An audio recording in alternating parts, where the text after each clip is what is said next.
This watch looked perfectly clean before disassembly. But look at this.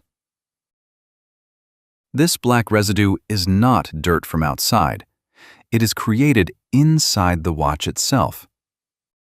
Over time, the lubricants begin to break down. They dry out and turn into a sticky, abrasive residue. And that is what slowly eats away at the movement. It causes friction. It causes wear. And over time, it can seriously damage the wheel pivots. Now, look at the same watch after a full service. Notice the difference.